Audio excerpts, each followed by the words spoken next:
Now, support for a flat earth. Where on earth do people get this idea? I mean, smart people get the idea. Honest people, some of them outright atheists and evolutionists, some of them well-intentioned Christians and creationists. How do they get the idea the earth is flat?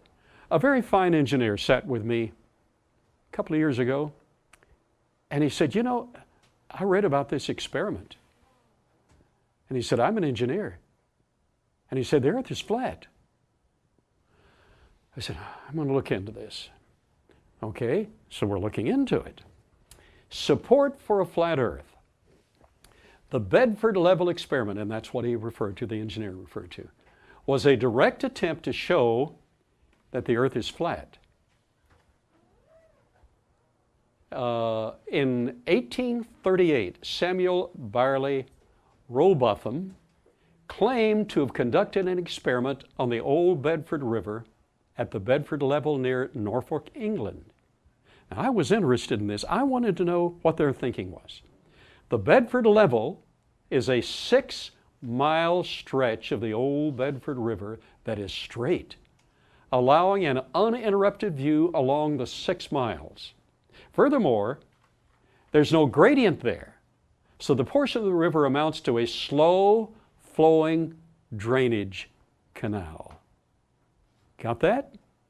We need to know how they came up with this. Watch.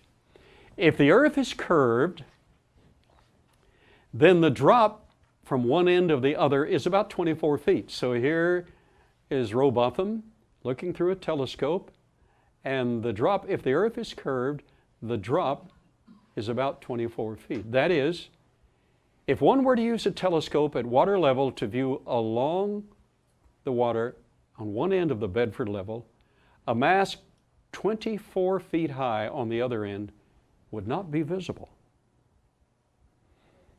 Okay. Rowbotham waded into the river and used a telescope held 8 inches above the water. Now that's where he got into trouble. First of all, you lose good telescopes doing that. Even on flat surfaces. Watch, 8 inches above the water to observe a rowboat with a 5-foot-high mast rowing away. Rowbotham claimed that he could see the mast when it was 6 miles away. Wow. Even though the spherical earth required that the top of the mast be about 11 feet below his horizon as viewed from 8 inches above the water. Rowbotham concluded that the earth must be flat, at least to his satisfaction. Rowbotham, using a pseudonym, published his results in a pamphlet titled Zetectic Astronomy in 1849, which he expanded into a book in 1865. So he proved the earth was flat, and quite a few hundred people read the pamphlet and said, well, it is. Science has demonstrated that. And Rowbotham was a pretty smart guy. He was an inventor, invented some pretty impressive apparatus. Well, most people ignored Rowbotham's work. However, in 1870, John Hampden, another flat earth proponent, offered a wager of a hefty sum to anyone who could demonstrate a convex curvature of a large body of water, as a spherical earth would require. The famous Alfred Russel Wallace took the challenge. Now, Alfred Russel Wallace came up with a theory of evolution quite parallel to Darwin's theory of evolution, except that Wallace mandated this is the way God brought all of the life forms to view, and demanded absolute atheism. It doesn't require a God. So that was the difference between the two. And Darwin gets the credit because it is atheistic, and Russell is just a footnote. But he was quite an individual, quite an enterprising individual. Okay, so he took the challenge, apparently unaware of Rowbotham's result. Wallace altered the technique a bit. He placed two identical objects. Now, here's a picture of that river, the Bedford Level River. Wow, pretty even in early spring. Wish we had some leaves on that, but it's straight for 6 miles and it's just as level as it can get. It's just slow drainage. He placed two identical objects at different locations, one here and one here and one there, along the Bedford Level. Wallace examined either object from a telescope mounted on a bridge. He found that the nearer object appeared higher than the more distant one. Well, now from that bridge, if anything, this had to be important because the one closer to you from the angle would be lower even though it was level.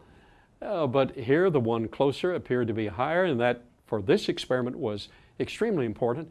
He found that the nearer object appeared higher than the more distant one, consistent with the results predicted by a spherical Earth. Why the difference? The density of air decreases with increasing height. The fog lies close to the river. As you go higher, everybody still awake? Hope I'm not losing you. And in the audience on the web, I hope I'm not losing you because this is vitally important. The higher you go, the less dense is the air. That dense air refracts the sight, the sunlight, the rays, interpreting the object. You see, the object gives off the radiation from the sun, bounces it. Okay, why the difference? The density of air decreases with increasing height, the higher you get, because this causes a slight change in the index of refraction in the air. Rays of light passing close to the Earth's surface are bent downward. If it's close to the Earth's surface, those rays of light are bent, and numerous experiments demonstrate this.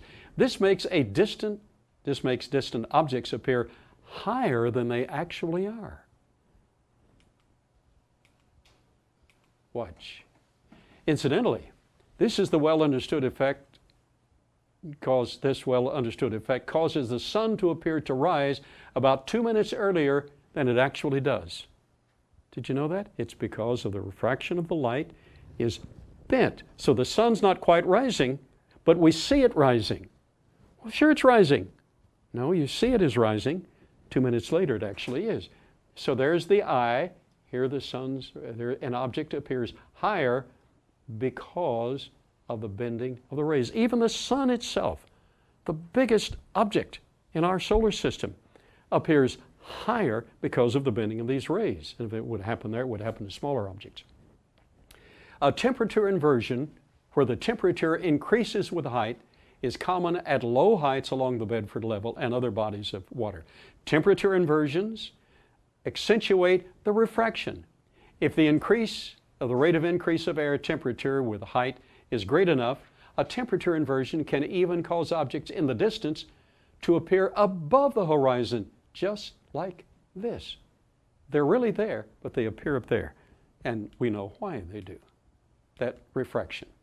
In 1896, Ulysses Grant Morrow conducted a similar experiment on the old Illinois drainage canal under these conditions and found results consistent with the Earth being curved like that. Apparently, Wallace was aware of these effects while Rowbotham was not.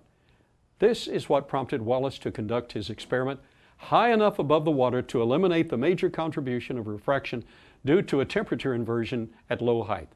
When those extreme experiments are properly conducted to minimize the effect of refraction, they're consistent with a spherical Earth. The Flat Earth Society is an active organization currently led by a Virginian man named Daniel Shenton. He's been the organization's president since 2004. Though Shenton believes in evolution and global warming, he and his hundreds, if not thousands of followers worldwide also believe that the Earth is a disk that you can fall off of.